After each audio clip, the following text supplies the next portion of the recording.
TV Urban, musicoterapia no Brasil.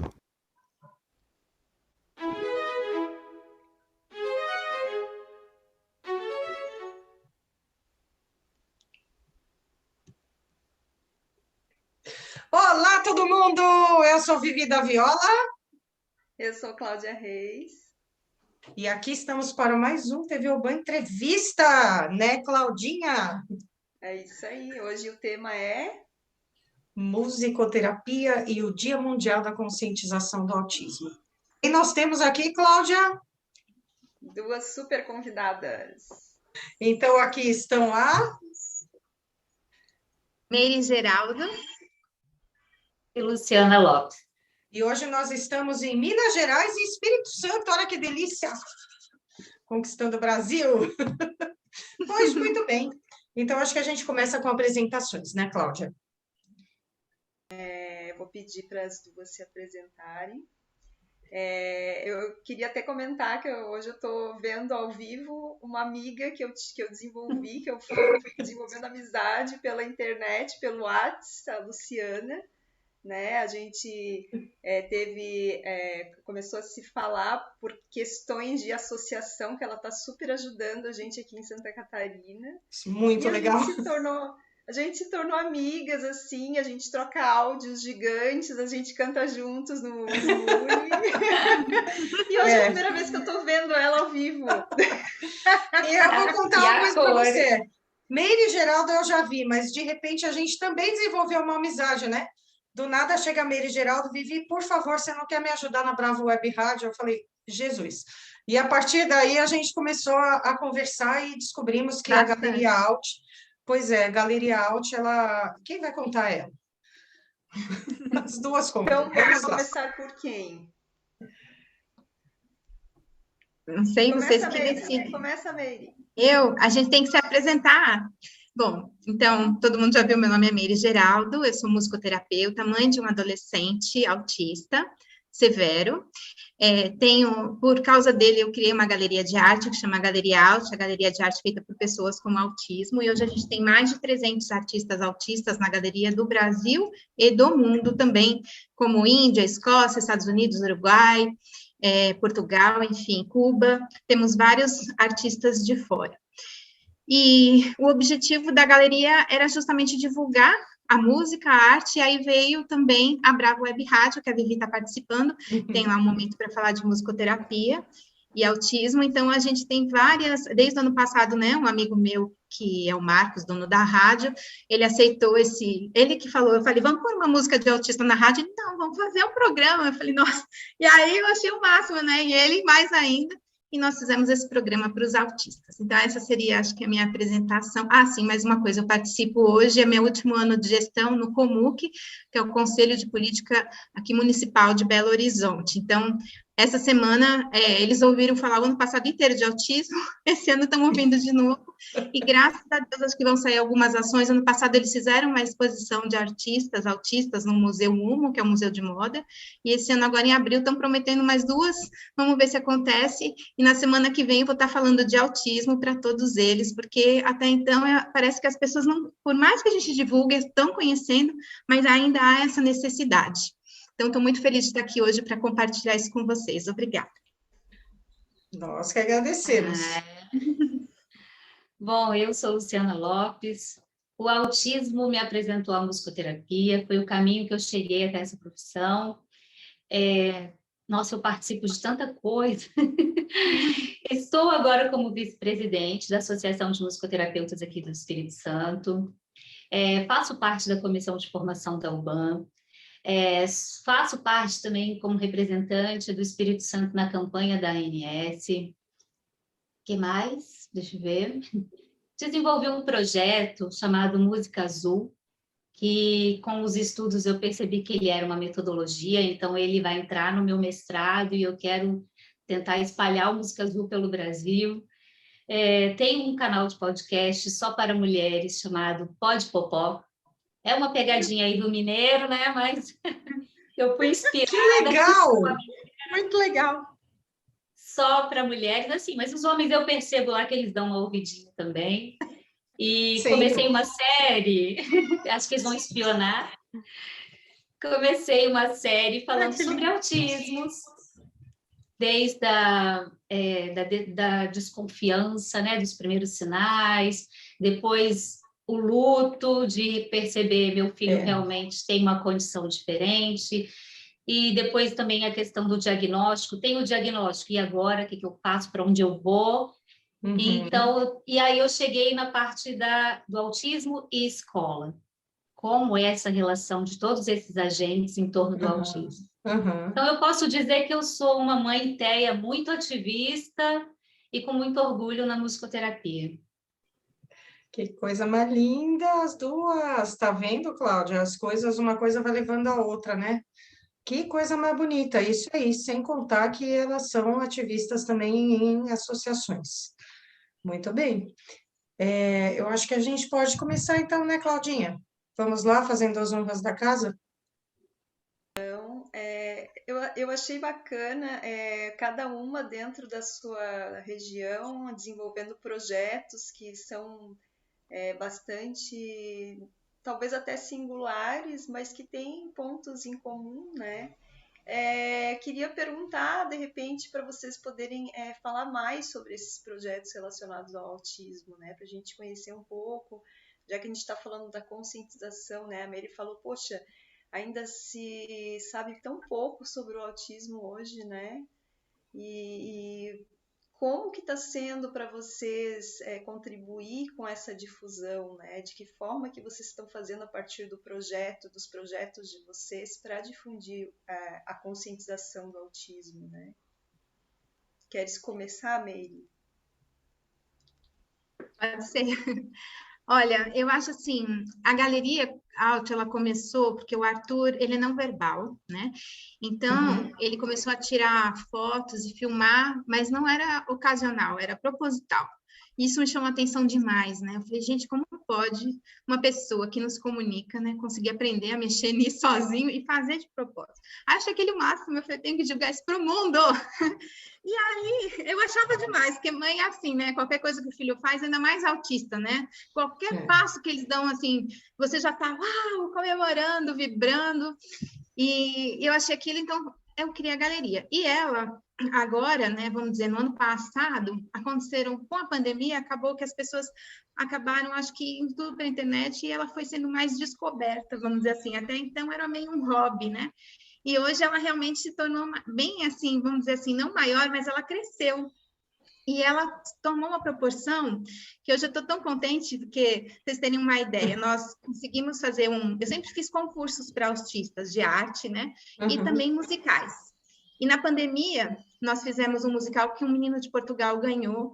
E esse menino, a história foi muito interessante, que a mãe dele falou que, tipo, ele não era conhecido na escola, ninguém sabia da existência dele, vamos dizer assim, era uma pessoa que passava desapercebida, né? De repente, ele estava no concurso, o pessoal começou a divulgar, a escola toda ficou sabendo, e todo mundo começou a acessar o vídeo dele, e começou a torcer, e ele ganhou o concurso, e aí ele foi à festa na cidade, e agora todo mundo conhece, então ele saía na rua, o pessoal cumprimentava ele, então ele começou a se sentir valorizado, e a arte, no geral, não só a musical, mas as outras, fazem com que a autoestima dessas pessoas se eleve. Eu tenho contato com muitos autistas adultos, por exemplo, que eles têm vontade de conversar com a gente, porque ninguém conversa com eles. Eles me mandam áudio o dia inteiro, e eu vou respondendo, né, à medida que dá para responder, porque eles precisam, eles querem estar com a gente, eles querem se comunicar. Então, a galeria tomou essa proporção com esse concurso, depois veio o concurso Capa do Livro, que foi feito com a UFMG, que é a Universidade Federal de Minas Gerais, a Maria Luísa me chamou, e a gente fez esse livro, está até aqui, porque eu não saio de perto dele, esse livro lindo aqui. Essa capa foi do Samuel, ele tinha 6 anos na época, ele tem 7 agora, e a gente fez esse livro todo de autismo, ele é todo ilustrado com artistas da Galeria Out, né? Então, todos os capítulos têm também uma abertura com artistas da galeria, cada um... Gente, tem umas coisas aí fantásticas, hein? Não, aí agora a parte melhor. Aí, como a gente fez esse livro no final do ano passado, esse livro foi lançado no final do ano passado, esse ano eles começaram a receber, mandaram fotos, está no Instagram, resenha a foto dele. Aí eu falei, gente, eu vou fazer uma exposição, mês de abril, mês do autista, fazer exposição do livro. E essa exposição, gente, a Johnson & Johnson entrou em contato comigo, e eles fizeram uma exposição 3D, tá lá disponível. Parece, eu falei, gente, eu não tinha dinheiro para fazer um negócio desse, mas tá tão lindo. Mas então, eles têm, é isso que importa.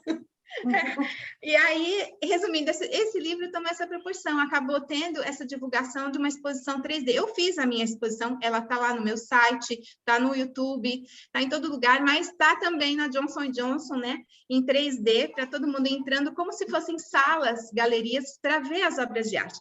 Então, assim, eles ficam muito felizes com isso. Então, esse projeto da galeria, realmente, ele me contemplou plenamente, e tudo isso eu devo ao meu filho, né, que mesmo não verbal, se comunicou de uma forma comigo e me fez trazer esse prazer para todas essas pessoas.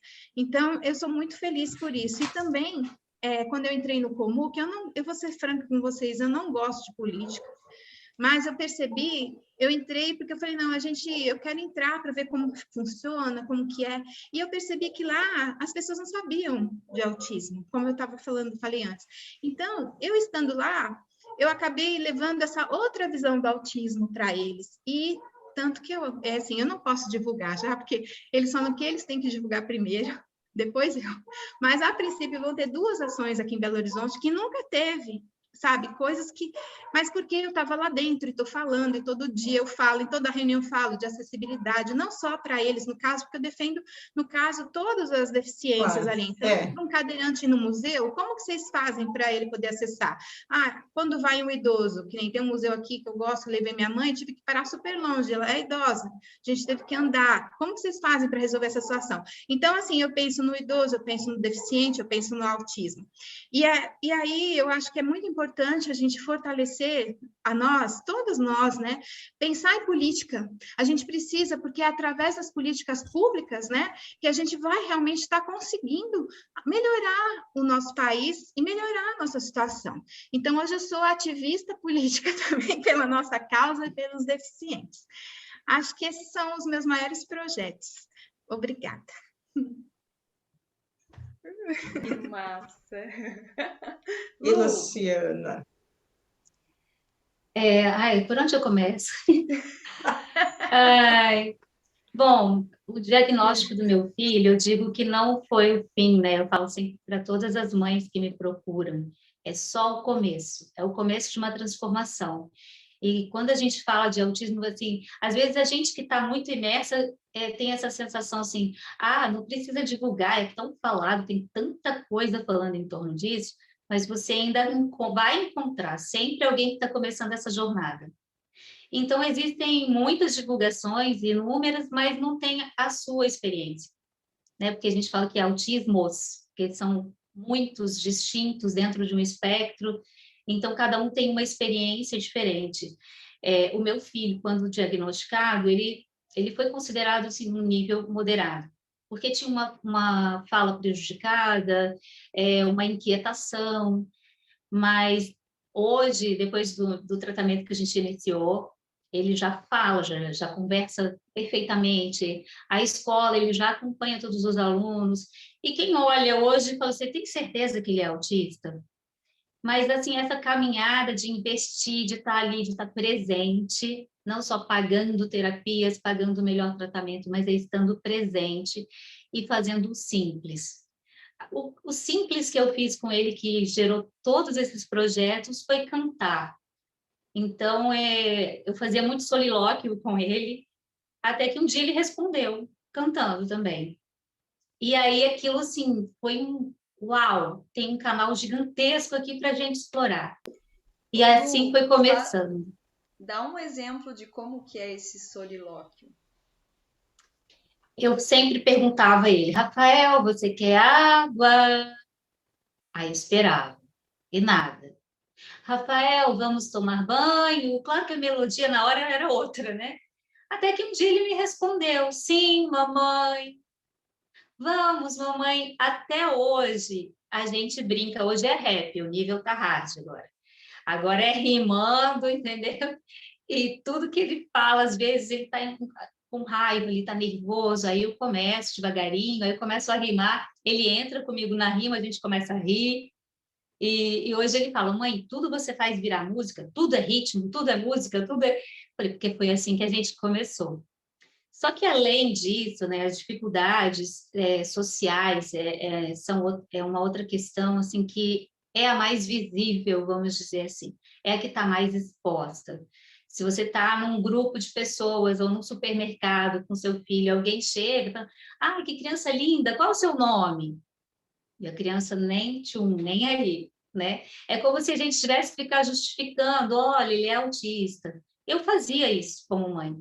Depois eu parei, falei, eu não tenho que ficar falando que ele é autista o tempo todo. Eu tenho que falar que, olha, ele, por enquanto ele não fala, mas daqui a pouco ele vai falar. Eu comecei a mudar o meu olhar. Então, quando a gente fala do autismo como... O autismo não é uma doença, realmente não é uma doença, então não tem cura, mas o autismo cura, entendeu? Ele cura o nosso orgulho, ele cura a forma como você vê os detalhes, você comemora os detalhes. Então, eu falo que existe cura, sim, no autismo, mas é a cura de quem está junto deles. Não tem como a gente continuar a mesma pessoa lidando com eles, não tem. A gente, com certeza, a gente fica muito melhor, né, enquanto ser humano. E nessas brincadeiras com ele de cantar, quando eu percebia ele no grupo de crianças, eu via que ele realmente não sabia brincar. E o que mais me doeu foi quando eu vi uma criança, um grupinho de crianças, uma virou para a outra e falou assim, não, não vamos brincar com ele não, ele é doido. E isso vindo de crianças, aí, nossa, mas aquilo me doeu tanto. E eu falei assim, preciso ensinar ou treinar, porque eu acho que o brincar é treino também. Preciso treinar esse brincar com o Rafael, mas do jeito dele. E aí nasceu o Música Azul. A gente conseguiu colocar o Música Azul dentro de uma faculdade aqui. O Música Azul virou um curso de extensão dentro da faculdade. Eu consegui chamar estudantes de educação física, de psicologia, pedagogia e enfermagem. Então, essa conscientização, eu já estava num espaço acadêmico, eu falei, eu vou trazer esses futuros profissionais para dentro do Música Azul, para eles começarem a conviver com as crianças e tirar desmistificar, né, esse medo, eu não sei fazer, eu não sei como agir. E eu acho que eu consegui. Durante 2 anos, nós fizemos esse projeto dentro da faculdade e eu aprendi muito, muito. Eu só tinha uma vontade. Eu quero juntar outras crianças no espectro para que a gente possa, junto, brincar com elas, cantar com elas, aprender o autismo do filho do outro, entender esse ponto de vista dos irmãos para os autistas. E aí foi crescendo e eu fui vendo que ele tinha uma sistematização. E aí, quando eu fui fazer o meu artigo da conclusão do meu curso de musicoterapia, eu percebi que o Música Azul era uma metodologia. E aí eu falei assim, bom, se é um método, tem como replicar. E aí eu estou nessa fase agora, de querer que outras pessoas aprendam para replicar. Hoje eu estou aplicando Música Azul numa instituição aqui chamada Vitória Down. Então, eu já mudei o público, eu estou recebendo famílias com crianças com o T21. E está sendo uma experiência muito boa. Do Música Azul, a gente teve como resultado artístico um álbum chamado Música Azul Encontros, onde as canções elas foram compostas, elas me inspiravam, ou às vezes a atividade, eu precisava de uma música que fizesse uma estimulação X, e eu não achava, aí eu comecei a compor. Eu não sabia também que eu sabia fazer isso. E aí foi o que o autismo assim, me proporcionou. As curas que eu tive, né, com uma criança autista dentro de casa. E ainda tem. Você está falando do Música Azul, me lembra também a metodologia lá da Carol Steinkopf, que ela tem uma sinfonia diferente. Sim. E olha só, gente, nós temos duas metodologias de música e sinfonia para autistas. Interessantíssimo, né? Fantástico. Tem a Michele também. A Michele também, é verdade. A Michele também tem uma metodologia, bem lembrado. Eu queria voltar um pouquinho na fala de vocês e perguntar uma coisinha. Vocês têm mais filhos ou somente esse filho que é autista? Eu tenho uma adolescente de 17 anos, Cecília. O Americana. Arthur, ele é gêmeo com uma menina. Aham. Eles têm 16 anos.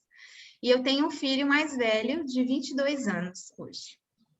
Caramba, gente. E aí, como é que é a relação deles com os meninos? Bem de irmãos mesmo, né?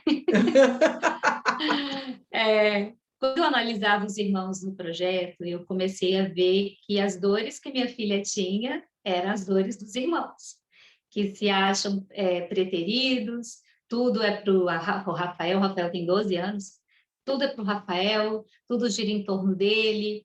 E, sinceramente, assim, minha filha, se você estiver assistindo, se aconteceu isso, é algo que a gente não faz, assim, a necessidade da gente ver uma criança com dificuldade faz a gente realmente investir o olhar, a atenção, a preocupação maior. E talvez eu tenha pecado mesmo, sabe, nesse sentido de poder ter tido mais tempo com ela dentro dos momentos que a gente podia ter tido junto sem ele, para ela não ficar pensando isso. Mas os dois se amam, ele tem uma admiração por ela, e eu sei que quando eu não estou perto, ela é super carinhosa com ele, né? Então, assim, a relação dos dois é bacana, assim.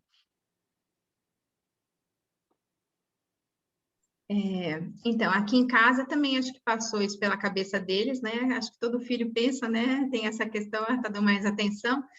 Mas eles, acho que, sei lá, acho que como o Arthur é muito diferente, né? Eu acho que eles entenderam essa necessidade. E a Sara, minha filha, né, irmã dele, gêmea, é muito interessante a relação que eles desenvolveram, porque a Sara já era comportamental desde bebê, sabe? Ela pegava, para chamar ele, ela pegava uma maçã, mostrava para ele, e aí automaticamente ele ia atrás dela onde ela queria que ele fosse.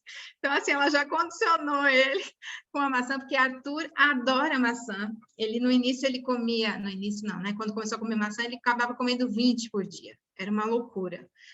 E aí, quando a gente teve a terapeuta comportamental, ela falou, não tá certo. Hiperfoco? Total, tem a ver com né? hiperfoco? É hiperfoco. A maçã para ele, né? É que, na realidade, Vivi, essa questão sensorial no meu filho, e, assim, vários autistas, né? Na minha opinião, é uma das coisas que pega mais, né? Essa questão. Então, você vê questões táteis, questões do paladar, questão olfativa, auditiva, visual, é tudo junto, né? A parte de propriocepção. Então, é muita coisa junto. No início, eu achava que o Arthur não tinha problemas sensoriais, mas ao longo do tempo, eu fui percebendo que ele tinha várias questões, muitas questões. E tem essa questão da alimentação também, né? Que ele era viciado em maçã, ainda come maçã, mas hoje são 9, diminuímos, são 3, 3 e 3. 3 de manhã, 3 da tarde, 3 da noite. E embora ele não fale, parece que ele... Não, gente, eu vou contar uma coisa. Vou contar uma coisa. Um dia eu cheguei na vendinha, que eu comprava, chama Fazendinha. O homem olhou para mim, aquele tanto de maçã, ele falou, minha senhora, eu sempre comprava maçã. Posso fazer uma pergunta? Eu falei, pode. A senhora compra para consumo próprio ou a senhora faz alguma coisa? Eu falava para ele, é consumo de uma pessoa, né? Porque eu compro umas 100 maçãs por semana. Então, assim, era loucura. Era muita maçã na época, ainda é, né? Mas, enfim, então a Sara já fazia isso com o Arthur desde pequeno. E o meu filho mais velho, ele desenvolveu algumas coisas com o Arthur também, que foi bem interessante em termos gestuais, né? Então ele falou, mãe, sabia que o Arthur faz isso? Ele ensinou o Arthur, tipo, a cumprimentar, a fazer algumas coisas que eu nem imaginava. Então, e eles sempre foram, assim, carinhosos com ele, no sentido de também estar junto, né? Sempre ajudar. A gente já passou por várias coisas em viagens e tal. E eu sempre assim, todo mundo junto, sabe? E caminhando sempre para frente.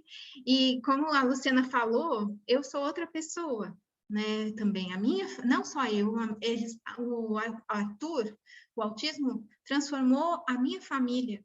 Ninguém é autista na família e, de repente, ninguém sabia o que fazer na família, né?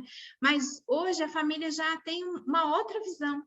Né? Então, quando a gente ia para as festas, ele não queria ir, por exemplo, o Arthur nunca quis, né? Ele é muito clássico nisso, não queria ir em festa. Ele chegava a fazer que ia vomitar quando ia nas festas, era difícil. Então, a gente tinha que sair logo, porque você vai ficar com a criança vomitando na festa, não dá.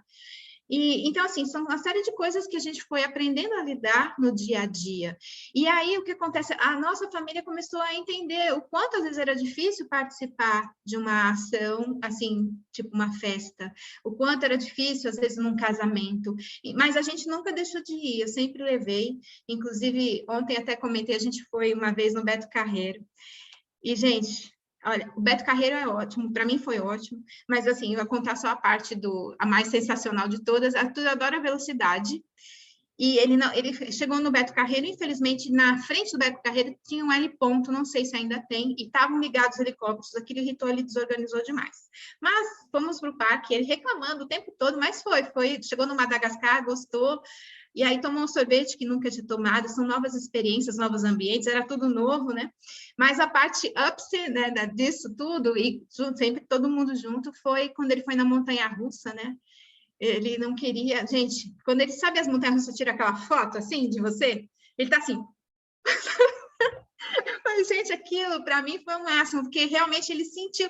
E assim, eu acho que eles têm que viver que nem a gente, sabe? Eu senti que quando ele acabou a montanha-russa, ele estava quietinho, sabe? Assim, tipo, absorvendo tudo aquilo que eu acho que ele nunca imaginou que ia viver aquilo. Então, assim, são essas experiências que a gente passa no dia a dia com eles, as nossas dificuldades que vão transformando a gente em pessoas melhores. E, acima de tudo, o que o autismo traz é o amor incondicional. Então, esse amor incondicional, essa doação, assim, não tem preço. E eu não vou falar muito, senão eu começo a chorar, que eu sempre me emociono e eu não quero chorar, né? Mas acho que seria isso. A relação familiar, então, hoje é muito diferente. E meus filhos, eu acredito que eles têm uma visão muito melhor, porque o autismo nos ensinou isso, né? Então, hoje eu tenho certeza que eles vão ser pessoas muito mais acessíveis com todos que os rodeiam em termos, assim, das diferenças, né? É isso.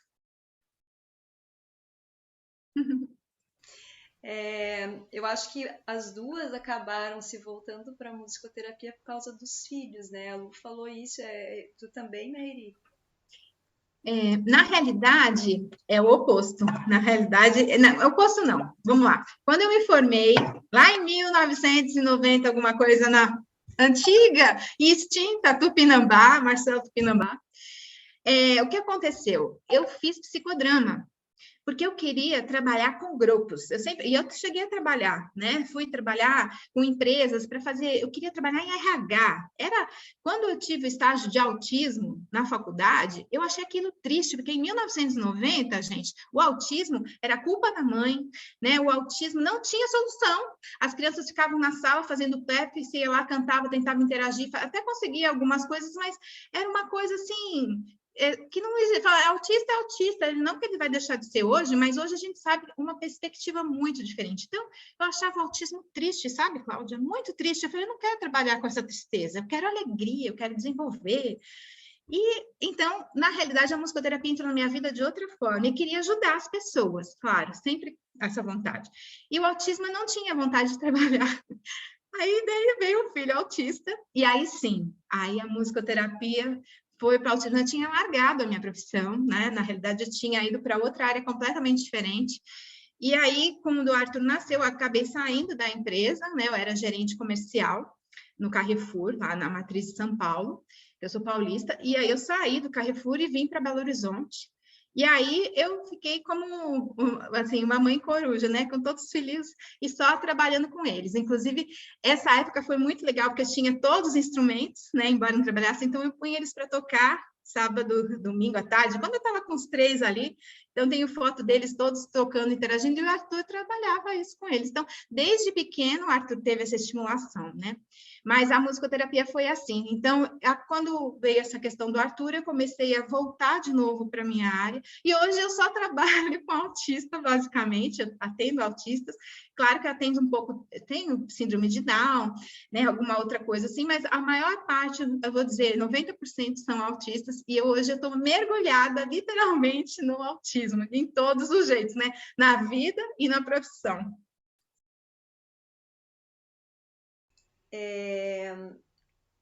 Que eu queria entender, assim, queria saber de vocês, né, que vocês compartilhassem com a gente como que a musicoterapia também modifica vocês, né, porque vocês falam como que os filhos puderam trazer a chance de rever a vida, né? Em resumo, rever a vida, né?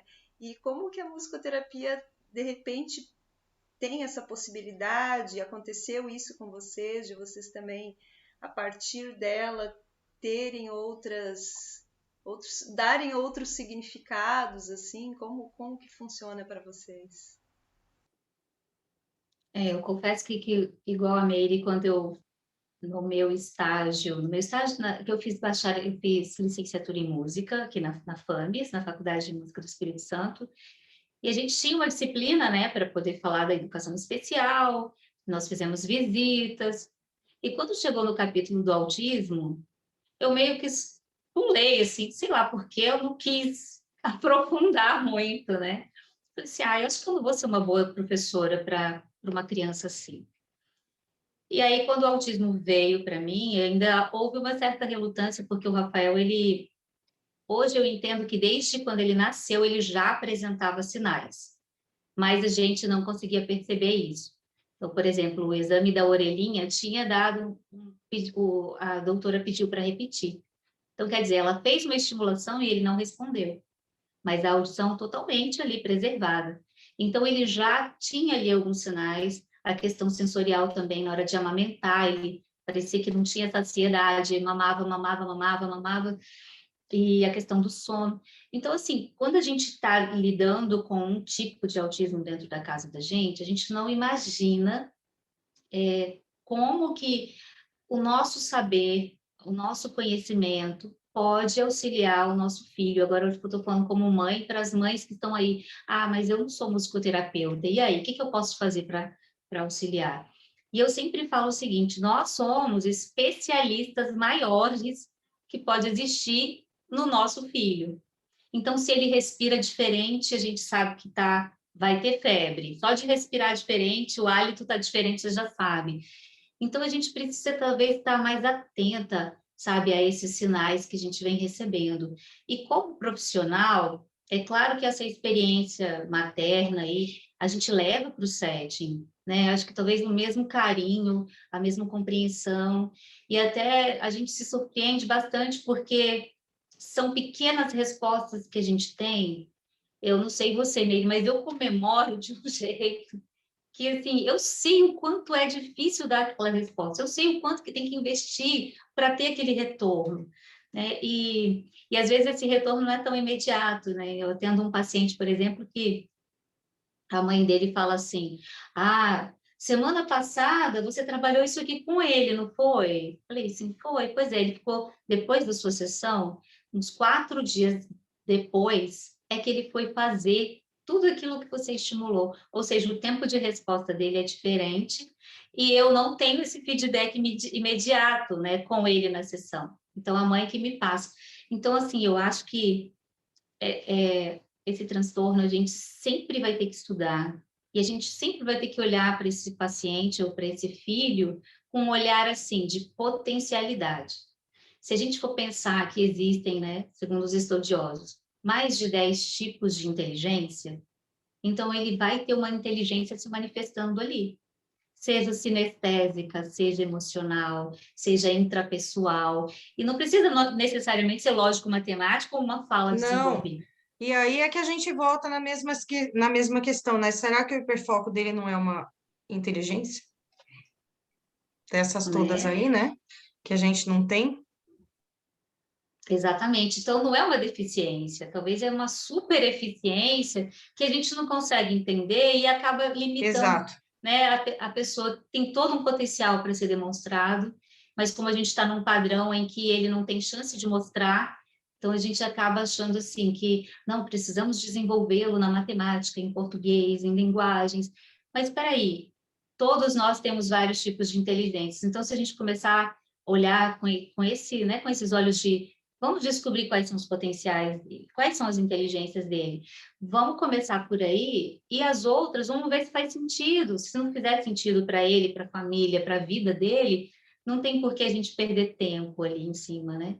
Então, por exemplo, o Rafa, o hiperfoco dele são jogos eletrônicos. E olha que aí vem o conflito da mãe, né? Tem que tirar a criança da tela. E, gente, como é que eu faço isso? Não é fácil. Não é fácil. Pandemia, então, veio para dizer assim, né? O que te resta é a tela, porque nem na rua você pode ir. E aí, eu às vezes me culpo por isso, mas aí eu comecei a olhar assim, poxa, mas é a forma que ele aprende. E outro dia ele estava me dando uma aula sobre a Guerra Fria, porque ele viu num jogo, ele viu o tutorial de um jogo que o contexto era a Guerra Fria. E quando ele veio me explicar, eu falei, é isso mesmo. E ele estava no 5º ano ainda, né, do ensino fundamental. E ele dando aulas de Guerra Fria. E eu falei assim, tá vendo? A gente precisa entender como ele processa isso. Ele processa com gamificação. Então, a gente tem muita dificuldade ainda, porque o ensino ainda não é assim, né? Ainda é muito tradicional e muito conteudista. Mas eu acho que como musicoterapeuta, tendo a experiência, essa visão diferente sobre as capacidades, eu consegui, assim, não me cobrar tanto, não ficar frustrada se eu não tiver a resposta com aquela estimulação, mas é esperar, porque a gente fala de música, de sons, de elementos da música, mas a gente pouco fala do silêncio e do tempo de espera para isso ressoar, né, e voltar para a gente com uma resposta. Ou não, não precisa ter uma resposta, mas tudo isso vai ter um sentido, um significado. Eu tento olhar assim, sabe, para o meu paciente, e sempre tentando estudá-lo, particularmente a situação dele, para ver como eu, como musicoterapeuta, posso fazer para ajudá-lo. Eu acho que o que tu estás dizendo, né, Lu, tem a ver com aqueles conceitos da gente parar de entender algo como uma deficiência, porque se é uma deficiência é porque a gente tem algo como um padrão normal, algo como, isso aqui é o certo e o resto é errado. Então, isso aqui que está errado é deficiente, né? Parar de pensar como deficiência e usar aquele termo que se fala agora, principalmente eu vejo, né? Eu não estou muito por dentro porque o público que eu atendo não é o público autista, né? Neurodiversidade, né? A gente pensar isso que tu está falando, das diversas inteligências, né? Somos diversos, não necessariamente pior um do que o outro, e também por que a gente tem que comparar, né? Já começa por aí, né? Então, pensar na neurodiversidade, pensar, ok, somos diferentes, entendemos o mundo diferente, sentimos diferente, né? E vamos nos comunicar de formas distintas. Será que eu posso prestar um pouco de atenção no que o outro está tentando me dizer e tentar perceber de que forma que eu posso me comunicar com ele, né? Então, acho que talvez porque são quebras de paradigma, né? Querendo ou não, eu não entendo que as pessoas que veem como deficiência, coisa negativa, veem necessariamente porque são ruins. Não, não é isso, né? Não ter contato, não ter a vivência com outras pessoas, né? Então, eu acho que é um caminho que se vai trilhando e é necessário a difusão mesmo para que a gente possa tornar isso comum, né? Uma vez eu fiz uma matéria sobre um núcleo de estudos de deficiência que tem aqui na UFSC, e o título que eu dei para a matéria deu assim uma polêmica entre os entrevistados, porque é para um livro, né, essa matéria. Então antes eu passava para os entrevistados para eles aprovarem, afinal de contas era um livro, né? E assim, nossa, os professores que estudavam os temas, eles me questionaram, mas como assim esse título? O título que eu dei era Para Banalizar a Inclusão. E eles assim, como assim? Eu assim, gente, o título foi a partir do que vocês disseram para mim. A partir do momento que a inclusão estiver banalizada, é porque ela foi feita. É porque já não há mais a necessidade de se fazer esse movimento assim, vamos incluir. Não, ela já é naturalmente, já acontece, já está orgânica, né? Aí eles entenderam e aceitaram. Eu lembro de uma fala. Essa questão da nomenclatura, ela é muito limitante, ela limita demais, né? Então, por exemplo, há pessoas que falam assim, não é certo mais falar criança especial, pessoas com deficiência, mas quem não tem deficiência? Então, a gente ainda não encontrou encontrou esse termo, né?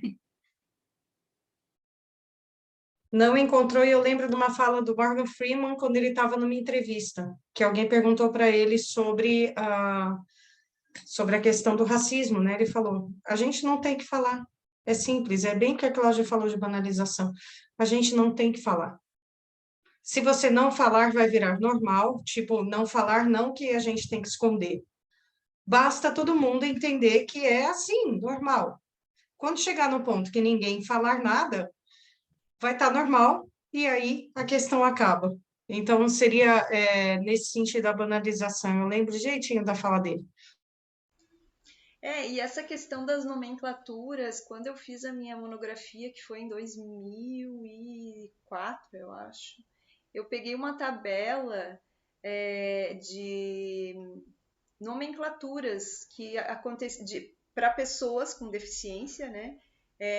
Com o passar dos anos, aí tinha mongoloide, excepcional, deficiente, e por ordem cronológica, assim, então essa caiu, agora o certo é a gente falar essa, bom, agora essa cai, agora o mais correto é essa aqui. E eu entendo todo esse movimento da gente tentar encontrar uma definição, uma nomenclatura que seja mais abrangente e que reflita a forma como a gente está se relacionando e como a gente quer se relacionar com as pessoas, né? O que às vezes eu acho complicado é quando as pessoas que não estão por dentro desse movimento de uma forma mais ativa são julgadas porque elas estão usando uma nomenclatura porque não faz parte do cotidiano delas, né? E quando a gente fala de nomenclatura também, eu acho importante perguntar para a pessoa como que tu quer ser referenciada, né? Porque às vezes não representa. Eu trabalhei com um grupo de pessoas de baixa visão e pessoas cegas, era um grupo só, né? E às vezes tu perguntava para a pessoa como que tu te referencia. Ela disse, eu sou uma pessoa de baixa visão. E às vezes a pessoa que se dizia de baixa visão, ela enxergava melhor do que uma que se dizia cega. Então vai de como que a pessoa se sente, como que ela se coloca, como que ela... Eu acho que é como se sente mesmo, né? Como que a gente está se sentindo no mundo e na relação, assim, né? Eu acho que foi derivando. Sim, foi derivando e foi chegando é uma mudança de olhares e paradigmas, na verdade, aliás, uma mudança de paradigmas que a Luciana já tinha citado aqui, Sim. né? E aí eu pergunto para vocês, o que vocês fariam se vocês tivessem o poder de mudar o paradigma? E aí? O que será que falta? Fala, Lu. Beri, tá.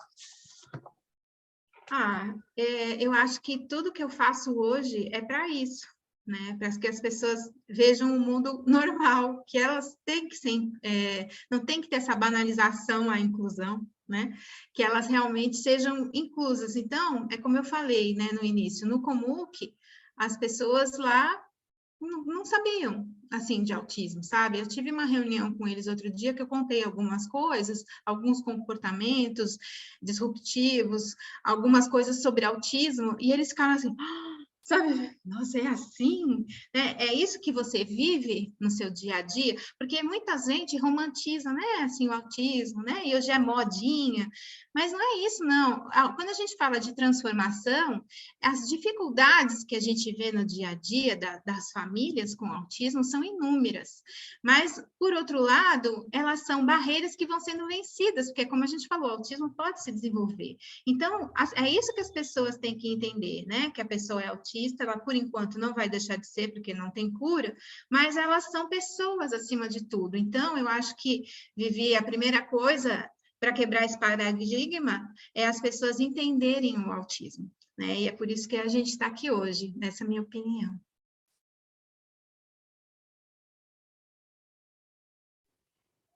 A quebra de paradigma já é uma questão até existencial, né? Porque eu acho que é muito fácil a gente sentar numa numa cadeira, numa plateia e julgar o que está sendo visto, né? Eu acho que isso parte também um pouco de autoconhecimento, não é só conhecer o autismo, os autismos, mas é você conhecer você mesmo, o que que faz sentido para a tua vida, quais são os seus valores, por que que nos seus valores existe diferença entre um e outro, por que que a gente precisa de direitos para estar lá brigando e dizendo... eu lembrei agora de uma criança que eu fiz uma música chamada, dentro do Música Azul, chamada Ser Diferente. E o refrão dela é ninguém é igual a ninguém. Aí, na hora que eu terminei de cantar a música e tudo mais, a irmãzinha de um autista chegou para mim e falou assim, mas tia, o pastor da minha igreja diz que todos somos iguais. E eu falei o contrário. Aí eu falei assim, o seu pastor não está errado. Nós somos iguais no direito de viver, nós somos iguais no direito de usufruir do que existe, sabe, nesse planeta. Nós somos iguais em poder querer ser diferente.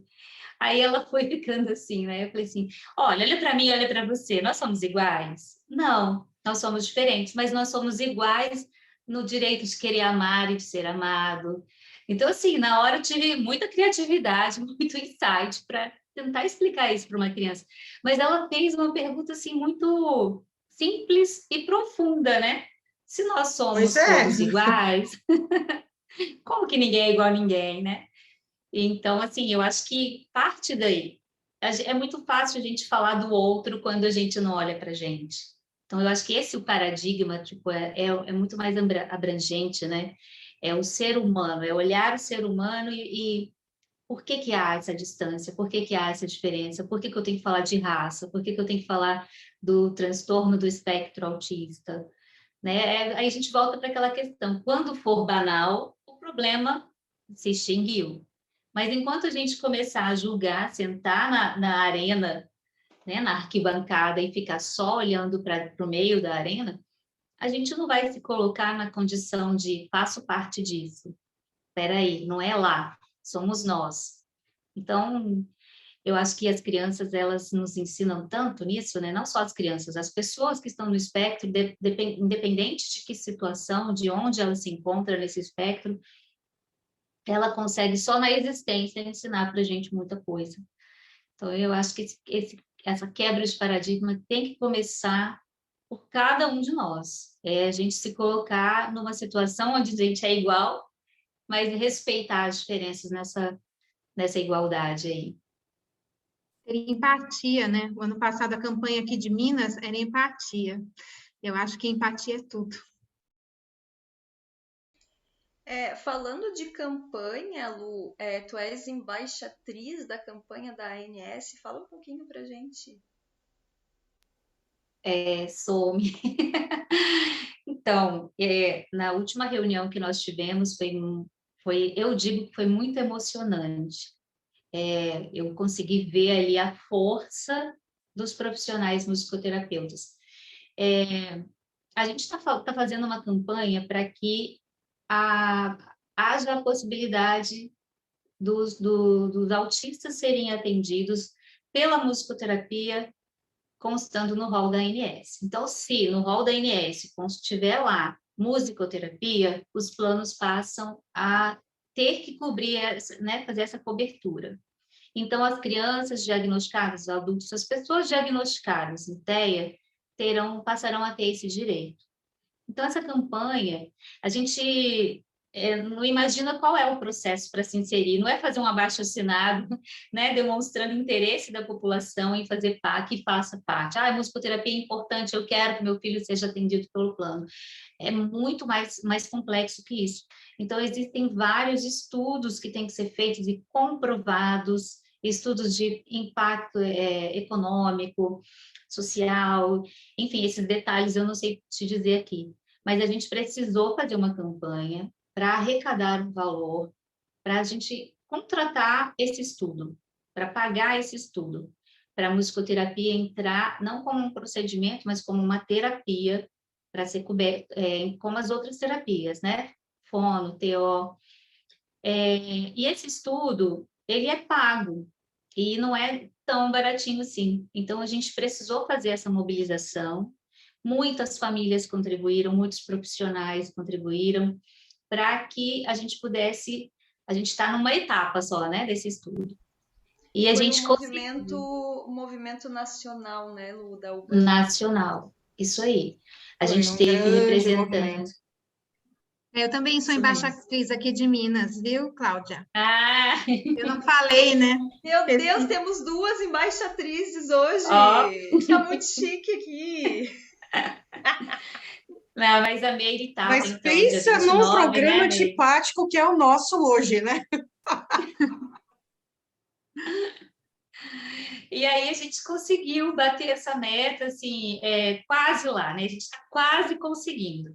Mas a campanha continua, né? A gente vai ter uma live hoje não, tivemos uma live no dia 8.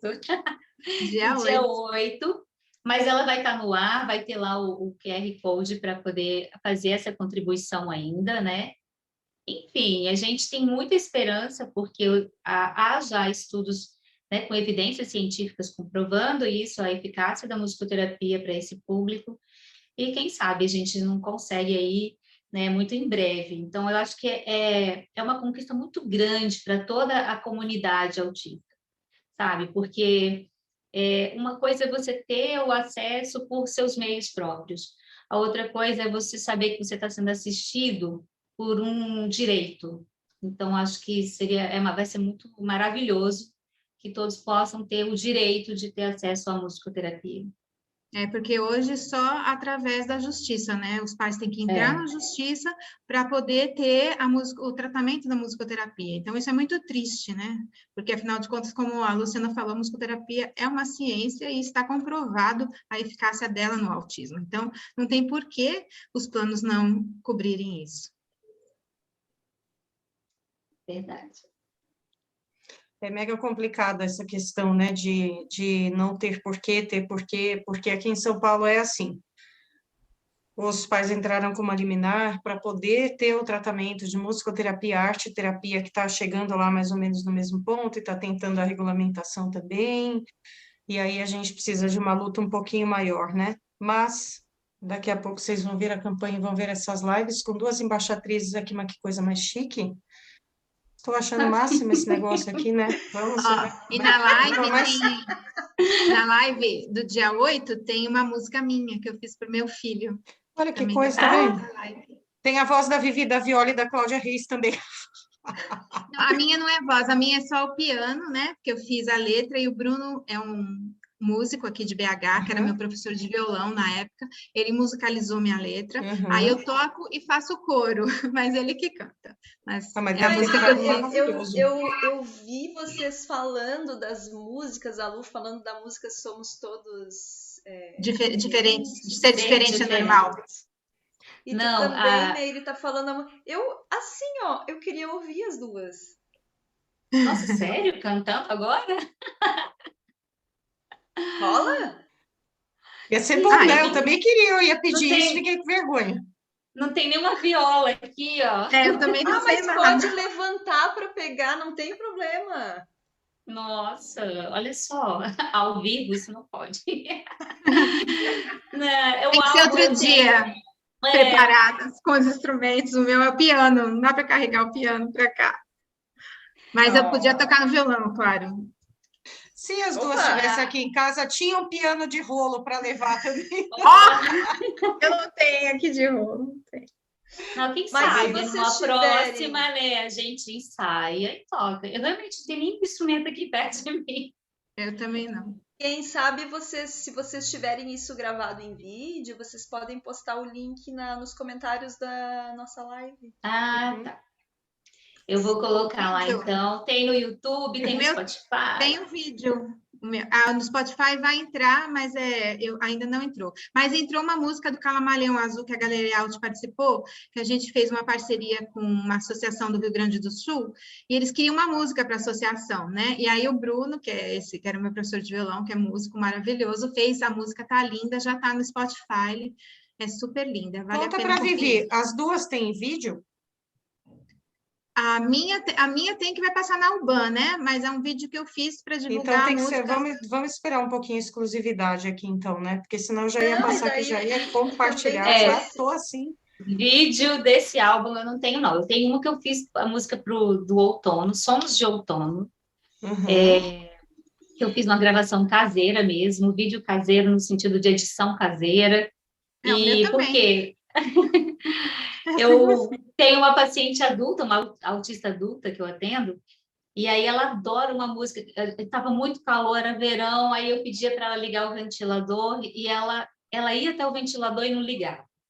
Ela voltava. Aí eu comecei assim, improvisar.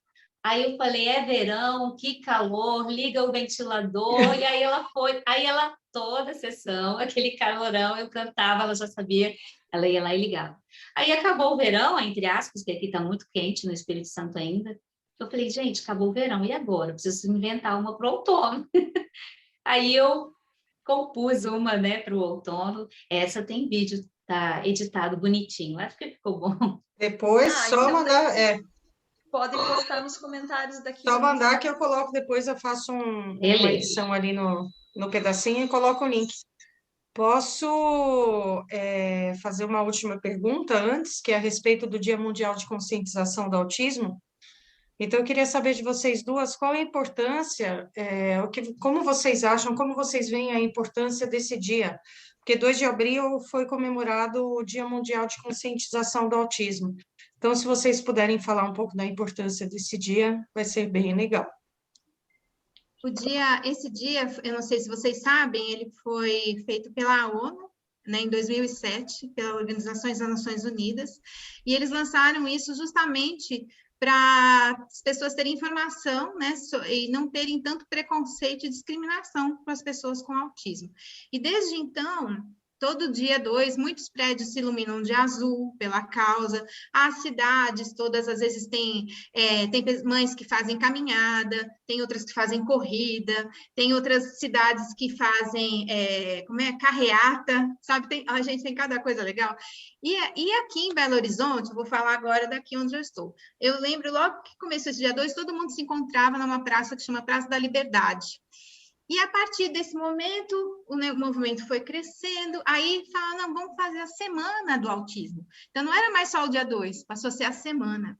Aí depois, não contentes, não, vamos fazer um mês do autismo. E aí, em 2019, foi feito um mês do autismo. E aí, 2020, pegou todo mundo de surpresa, né? Mas a gente, acho que não fizemos, assim... não, fizemos. Agora eu não lembro se foi 2020 ou 2021, que foram 2 anos de pandemia, né? Eu sei que foi 2021 que eu organizei com a CADA, que é a Comissão das Associações de Defesa dos Direitos dos Autistas, o mês de abril. E aí, gente, foi live, aí era live, porque estava todo mundo em casa. Então, assim, e aí, como eu falei, um ano inteiro a gente sempre, porque depois do dia 2, tem o dia 18 de abril, desculpa, 18 de junho, que é o Dia do Orgulho Autista. Então, também fizemos até uma campanha para as pessoas falarem, os autistas falarem do Dia do Orgulho Autista, enfim. Então, Vivi, na realidade, ele é super importante e ele desencadeou uma série de ações. Então, hoje eu vejo ele muito mais forte e poderoso, né? E vejo ele crescendo cada vez mais, porque ele não é mais só um dia. Agora, a gente aqui, pelo menos, já tem um mês e agora já passou para junho também, que é o do Dia do Orgulho Autista, e está cada vez crescendo mais. E na galeria, como eu falei, eu estou sempre fazendo atividades. É que nem grito de carnaval, né? Tem o grito de carnaval, A vai ressaca do crescendo na vida. carnaval. Eu acho importante, assim, tem pessoas que falam assim, não precisa ter um dia igual o Dia da Mulher. Não precisa ter o Dia da Mulher, não precisa ter o Dia do Autismo. Mas se não tiver, você não vai pensar sobre isso. Se é algo corriqueiro, mas que não foi banalizado pelo lado positivo, você não vai parar para pensar nisso, né?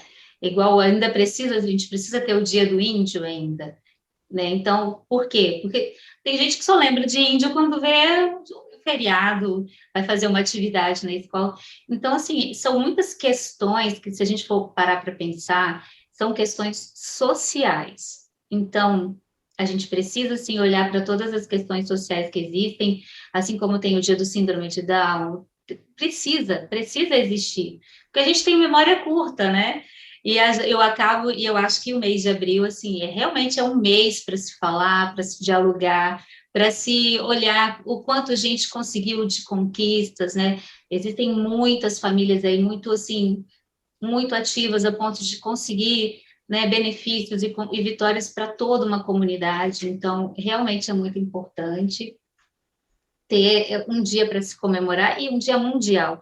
Ou seja, a gente já está numa situação do espectro que bom que o espectro não escolhe classe social, não escolhe cor, né? Então, filho de juiz também é autista, filho do Mion, né? Do Marcos Mion também é autista. Então, assim, a gente não, essas pessoas não vão conviver com uma pessoa dentro do espectro, mais cedo ou mais tarde, sendo na família, sendo no trabalho, vai conviver com uma pessoa assim. E entender como conviver, entender essas especificidades, eu acho que torna tudo assim mais simples, né? Você saber entender essa diferença tão peculiar ou não, né? Às vezes estar no espectro é algo muito sutil, que você vai olhar para a pessoa e vai dizer assim, essa pessoa é estranha, ela não consegue ficar entre a gente, ou ela não conversa, não olha nos olhos, mas porque fala, você pensa assim, mas ela comunica bem, mas talvez esteja no espectro. Então, não importa qual seja o nome que se dê, né? Mas ainda assim a gente precisa ter uma data para se falar, um bate-papo como hoje, né?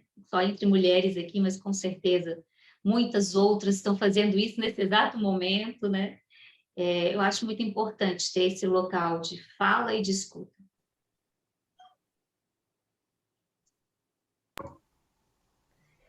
Eu acho que a gente agora está se encaminhando, né, Vivi, para o nosso encerramento. Queria pedir para vocês se vocês gostariam de deixar últimas palavras ou, de repente, falar alguma coisa que a gente não abordou.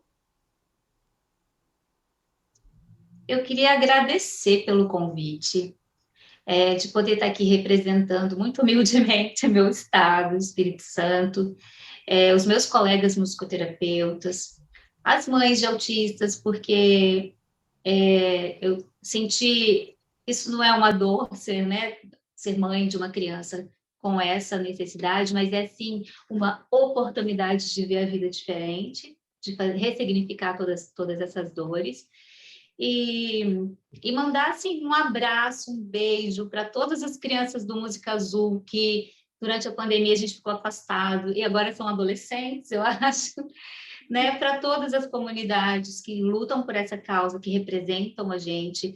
Eu queria até fazer uma homenagem aqui para um grupo de mulheres aqui do município da Serra, que chamam Mães Eficientes. Elas realmente, elas botam a mão na massa, elas são daquelas que acampam no Palácio do Governo, que acampam na prefeitura para exigir os direitos dos seus filhos. Eu tiro o chapéu para elas, porque elas vão mesmo acampar, colchão, filho, tudo, elas ficam lá até conseguir esses direitos.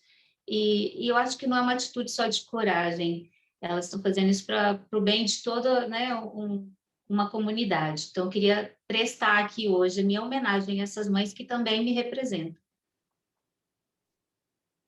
Eu também quero agradecer muito ao UBAN, né, por esse convite, e eu espero que todas as famílias também que estejam ouvindo a gente sempre tenham, assim, uma esperança, né, que o autismo, gente, ele transforma só a gente, eles também se transformam, e a gente aprende cada dia mais com eles. Todos os dias são dias de aprendizado, todo dia é dia de aprender. Então, assim, uma coisa que eu gostaria também de deixar frisado, que a Luciana comentou, e eu acho que a gente tem muito que falar, é o esperar. Às vezes a gente vai com muita sede ao pote, assim, né? Vai falando com a criança, quer que a criança responda na hora, é claro, e aí não, responde, insistindo, e às vezes ela precisa de um tempo para isso. Então, tenha paciência com a sua criança, sabe? Ela vai evoluir, todos têm a capacidade de aprender, claro que dentro do espectro é grande essa diversidade, claro, uns vão mais, outros menos, mas todos têm capacidade, e mesmo meu filho, que é não verbal, eu vejo assim, ele tem 16 anos hoje, eu nunca vou deixar de estimular ele, nunca. E cada cada dia é uma experiência nova que dá para a gente fazer. Outro dia eu pus uma guitarra para ele, o ano passado, porque é o dia do musicoterapeuta, vamos testar uma guitarra, nunca tinha testado guitarra com ele, e eu vi que ele estranhou, que era pesado a guitarra, diferente de um violão. Então, as experiências novas sempre são importantes, então estimule muito a sua criança, porque a mãe, também a Luciana comentou, né? As mães são a referência para eles, né? São as melhores, vamos dizer assim, terapeutas, as melhores respostas, às vezes, que a criança vai ter é com a mãe, né? A mãe que está ali no dia a dia é a mãe que vai estar sempre com a criança. Então, não deixem de estimular seus filhos, cantem com eles, se divirtam, né? Em casa com eles, aproveitem essa companhia deles e o que eles têm para ensinar e nós para aprender. Muito obrigada a todos e feliz Dia do Autismo para todas as famílias autistas que estão nos acompanhando hoje. Obrigada.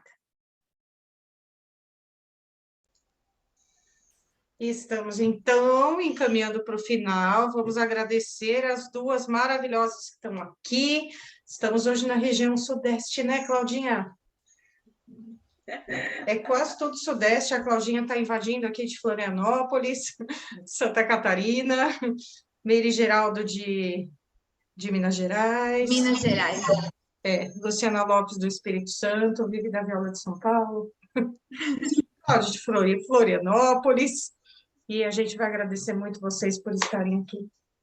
Eu que agradeço. Gratidão. E grata a minha querida Cláudia Reis. Cláudia e Vivi. Beijo, pessoal. Até a próxima. Beijo. Até a mais. próxima.